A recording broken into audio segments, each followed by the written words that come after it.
Hello, and welcome back to Functional Wellness with Dr. Allison, where we talk about medicine for the body, heart, and soul. I'm Dr. Alison DiBarto Goggin, and today we are diving into something that blew my mind when I first heard about it, the estrobolome. Now, I know what you're thinking, the estro what? And before you click away, thinking this is going to be some super technical biochemistry lecture, stick with me for a little bit because understanding this connection between your gut bacteria and your hormones may be the missing piece in what you're dealing with. Weight gain, perimenopause, brain fog, hot flashes, mood swings, or stubborn weight and symptoms that just won't budge no matter what you try. So here's the thing, your gut bacteria are literally controlling how your body processes estrogen. And if that system is out of balance, or it doesn't matter how perfect your diet is, how many supplements you're taking, or how you're taking care of your health, because your hormones are going to stay dysregulated. So today we're going to talk about what the estrobolome is and how it works, what happens when something goes wrong, and most importantly, what you can actually do to take care of it. And we're going to give you some real answers. I'll share some of my favorite tools to support the system, including specific probiotics, what strains you need to look for, and strategies that actually work. So let's talk about what is the estrobolome and start with the basics. It is the collection of gut bacteria that are specifically involved in metabolizing estrogen. So think of it as a specialized team within your microbiome or gut bacteria whose entire job is to regulate how much active estrogen circulates in your body. Here's how it works. Your liver processes estrogen and packages it up to be eliminated through the bile and eventually through your stool. But here's the thing where it gets interesting. Certain gut bacteria produce an enzyme called beta-glucuronidase, and this enzyme actually reactivates estrogen that was supposed to leave your body. It essentially unpackages the estrogen, allowing it to be reabsorbed back into your bloodstream. So when the system is balanced, it's brilliant. Your body maintains just the right amount of circulating estrogen. But when it's out of balance, which happens more often than you'd like to think, you end up with either too much estrogen recirculating or not enough, depending on which direction things are starting to tip. And this is where perimenopause also enters the chat and gets really interesting because during this transition, your ovaries are already producing less estrogen. But if your gut bacteria are overproducing beta glucuronidase and recycling too much estrogen, you can end up with symptoms of estrogen dominance, even though your ovaries are winding down. Or on the flip side, if your estrobolome is depleted or dysbiotic, meaning that there's an imbalance between the good bacteria and the bad bacteria, you might not be reactivating enough estrogen, making your symptoms even worse. So research published in the Journal of Clinical Endocrinology and Metabolism has shown that alterations in the gut microbiome can significantly impact estrogen metabolism and contribute to conditions like obesity, metabolic syndrome, and even breast cancer risk. That's not meant to scare you. It's meant to show you how powerful these connections are and why we need to pay attention to it. I know we talk a lot about gut health and why it's important, and estrogen is a huge key. So let's zoom in a little bit on beta-glucuronidase because this is an enzyme at the center of so many hormone issues I see in my practice, and it's quiet and it's sneaky and it's hard to track. So beta-glucuronidase is produced by certain strains of gut bacteria, and in a healthy gut, this activity is regulated. But when you have dysbiosis, meaning an imbalance in that bacteria, often due to things like chronic stress, antibiotic use, inflammatory diets, environmental toxins, certain bacterial species can overgrow and pump out way too much beta-glucuronidase. So when those levels are too high, estrogen that should be leaving your body get through your stool gets reactivated and sent back into circulation. So this creates a state of estrogen dominance, which can show up as heavy periods, breast tenderness, fibrocystic breasts, mood swing, anxiety, weight gain, especially around the hips and thighs, and increased PMS symptoms. And this is what makes it so frustrating for women in menopause as well, because you might be told your estrogen levels are low based off of blood work, but you're experiencing all the symptoms high estrogen. And that's because the estrogen is being recycled through your gut, creating this localized or tissue specific estrogen excess, even if your blood levels or serum levels look normal or low. So, studies in Frontiers in Microbiology have demonstrated that elevated beta-glucuronidase activity is associated with increased risk of hormone-dependent conditions and metabolic dysfunction. So, this isn't just about the uncomfortable symptoms, this is about long-term health.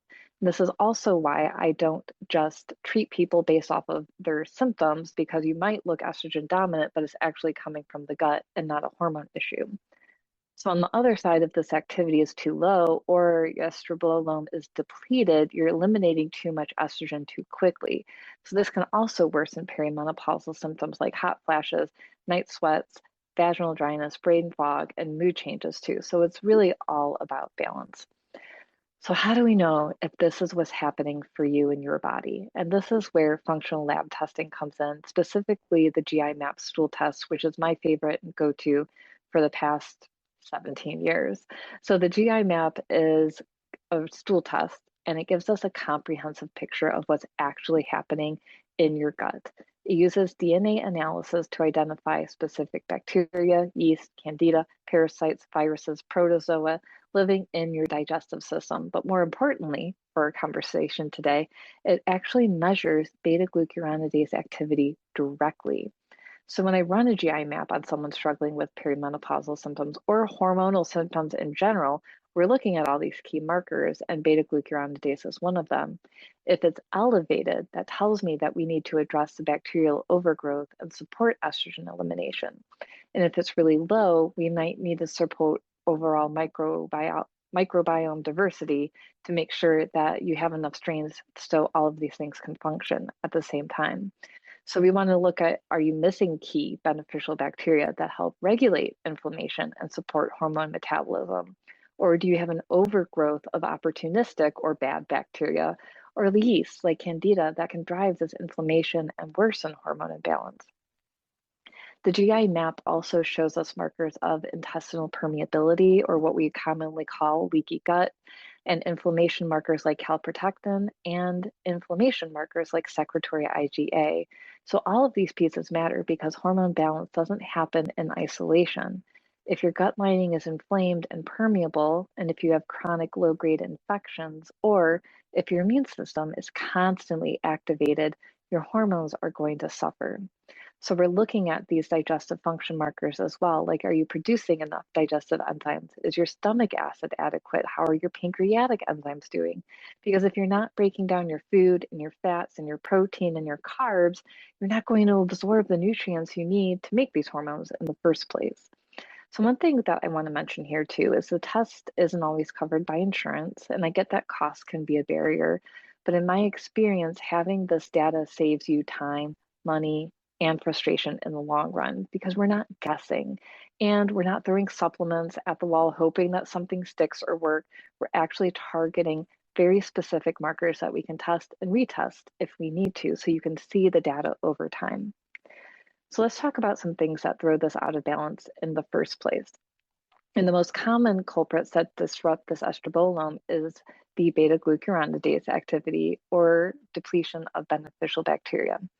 So first up, antibiotics. And trust me, I'm not anti-antibiotic. We need them. They're absolutely necessary and life-saving, but we have to acknowledge that they don't discriminate. So they're going to wipe out beneficial bacteria along with the bad guys, and that includes the bacteria that regulate your estrogen.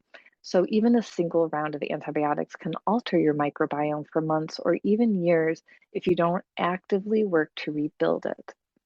The next one is diet. Diet is huge, and diet processed foods, sugar, refined carbs, those feed the wrong bacteria. And then creates an environment where opportunistic species that produce high levels of beta glucuronidase can thrive. And on the flip side, a diet low in fiber starves that beneficial bacteria that can help regulate estrogen metabolism. We'll talk about fiber in a minute because that's one of the most powerful tools you have. Another one I like to talk about often with my patients is chronic stress, because that's another massive factor. When we're under stress, our body diverts resources away from digestion and immune function, and this weakens your gut barrier.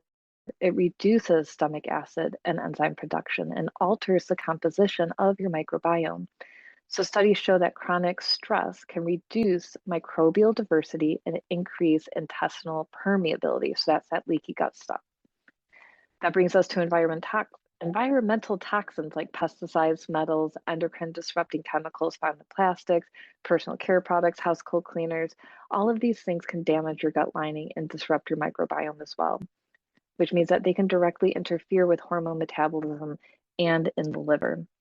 And something else that I like to talk about is how we've learned that Dawn dish soap and other dish soaps that have these reduction in oils and surfactants will actually clear out the lining of the gut. And these power washes and sprays that we're using on our dishes are being studied in how they disrupt our gut bacteria and weaken our gut lining. And we have these markers in things like zonulin and calprotectin to watch these changes happen with these as well. So if you're using harsh chemical cleaners, whether it's in your bathroom, your kitchen, at work, and especially on your dishes, you're going to be eating this type of soap. So when I have someone who's hand washing a lot of dishes, we want to make sure that they're using a very clean soap, On Guard or Abode dish detergent, something that's not going to stay on the dishes, making sure that we're using ceramic plates and not plastic or paper plates, because we're going to be eating the plastic off of those plates as well. But also that what we're cleaning is going to be helpful for our health and not harming our health either, which is a really big deal. And then there's inflammation, whether it's from food sensitivities, chronic infections, autoimmunity, or just ongoing low-grade inflammation from any source. Inflammation damages the gut lining and creates an environment where dysbiosis, or that change in the gut microbiome, thrives. So for all women, perimenopause, cycling, menopause, all of this is happening when your hormones are shifting. Our body is already under metabolic stress from estrogen changes, progesterone level changes, and layered gut dysfunction on top of that. And we have a clue into why you're struggling. All right, so now for the good news. There are very specific evidence-based strategies that you can use to support your estrobolome and regulate your beta-glucuronidase activity, support your gut health, and clear out leaky gut. They're more straightforward than you might think, so this is really, really great news. Fiber is estrogen's best friend. So this is foundational. Fiber, specifically soluble fiber, binds to estrogen in the gut and helps escort it out of your body through your stool. So this prevents excessive reabsorption and helps regulate circulating estrogen levels. Research published in the American Journal of Clinical Nutrition has shown that higher fiber intake is associated with lower circulating estrogen levels and reduced risk of breast cancer. Fiber also feeds your beneficial gut bacteria, promoting microbial diversity and supporting the production of short-chain fatty acids like butyrate, which we talk a lot about here, which reduce inflammation and support that gut barrier activity. So I recommend, of course, somewhere between 20 to 35 grams of fiber per day from whole food sources like vegetables, fruits, legumes, nuts and seeds if you can handle them, and whole grains if you can tolerate them. And we want to focus on variety because different fibers feed different bacteria. And here's the reality we all know: no one's getting enough fiber, protein, or good fats from food alone. So if we're dealing with digestive issues or food sensitivities, supplemental fiber can really help. And this is why I love using doTERRA's products, because they're clean, they're well sourced, and they're effective. One of the tools I use with patients is increasing their prebiotic fiber as well, because that specifically supports the good bacteria. And we could do this through foods like garlic, onions, asparagus, and Jerusalem artichokes. But if you need additional support, we want to look for supplements that contain inulin, fructooligosaccharides, or resistant starch. Now, these are all things that you know are FODMAPs. So those FODMAPs, garlic and onions, that might upset SIBO. So if you eat those foods and you get really sick, you can't eat them, cut them out, and then start managing the SIBO, especially so that way you kill off that excessive bacteria. So we want to talk about probiotics and the right strains because not all probiotics are created equal, and this is where it really matters to choose the right strains to manage your estrobolome. So doTERRA's P Restore is a probiotic that I frequently recommend because it contains the double encapsulated probiotic strains. So one's going to survive stomach acid and actually make it to your large intestines where they need to do this work. It includes strains like Lactobacillus acidophilus, Bifidobacterium lactis, which have been shown to support gut barrier function, reduce inflammation, and promote that balance that we're looking for. But here's what's important. When you're dealing with this elevated beta-glucuronidase or estrogen dominance or changes, we want to focus on probiotic strains that don't produce excess beta-glucuronidase themselves. So some strains of lactobacillus and certain bifido species can also increase these enzyme activities, which is the opposite of what we want. The strains you want to prioritize include Bifidobacterium longum, Lactobacillus rhamnosus, and Lactobacillus plantarum. These strains have been shown in studies to support healthy estrogen metabolism without driving up the beta-glucuronidase enzymes. We love combining probiotics with prebiotic fiber to create that symbiotic effect, which means you're not just adding bacteria, you're feeding them so they can colonize and root and thrive. So think of it like planting a garden. The probiotics are the seeds, but the fiber is the soil and the water that they need to grow. You can also take the Akkermansia strains and support those with cranberry juice as well. The other thing that I like to do is include Revitazen. And you hear me talk about this a lot, but it's been so helpful for so many managements. It's not just about gut health, it's also about nervous system regulation, stress management, and supporting your body's ability to adapt. When your stress hormones are dysregulated, it elevates everything. Elevated cortisol impairs gut function, increases intestinal permeability, disrupts sleep, and interferes with progesterone production. So supporting your nervous system is actually supporting your gut and hormones at the same time. So anything that we do, like the Revitazen for the adrenals and calming, is going to help. So when we use this alongside gut healing protocols and experience significant improvements in sleep and mood and overall resilience during the perimenopausal transition, is one of those tools that can address multiple symptoms and systems all at once. So beyond fiber and probiotics, there are a few other strategies that can really move the needle for you. First is supporting your liver, because your liver is where estrogen is initially processed and packaged for elimination. So if your liver is sluggish, overburdened, maybe by toxins, alcohol, medications, poor diet, the first step in that state of estrogen metabolism does not happen as efficiently. Simple things like eating cruciferous veggies like broccoli, cauliflower, Brussels sprouts, reducing alcohol intake, staying hydrated, and supporting those liver detox pathways with nutrients like B, magnesium, and antioxidants can make a huge difference.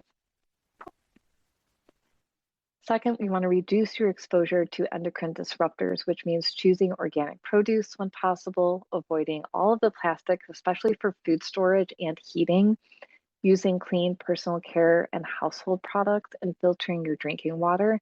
Every little bit of toxin reduction helps lighten the load on your liver, your gut, and your lymphatic systems. Third, we want to prioritize daily bowel movements. So if you're not eliminating regularly, estrogen that's been packaged for removal just sits in your colon, giving the bacteria more time to reactivate it with that beta-glucuronidase. So this is where fiber, hydration, and sometimes magnesium or gentle herbal support and the Revitazen can help as well. Fourth, managing stress. I know, broken record here, but chronic stress is one of the biggest drivers of gut dysfunction and hormone imbalance. So whether it's movement, meditation, breath work, time in nature, therapy, journaling, groups, fun, projects, going out with your friends, it's a non-negotiable part of your routine. And of course, I'm going to highly recommend working with someone like me who understands functional medicine and can help you interpret the GI map and create a personalized protocol. Because when the general strategies I'm sharing today are helpful for most people, everyone's gut is unique. And you might be sitting here going, well, Allison, I can't have fiber. Allison, I can't take these supplements because they make me sick or upset my stomach or I'm too sensitive. This is where we get to create a plan that's going to be different for you and meet what you need. So let's bring all of this together.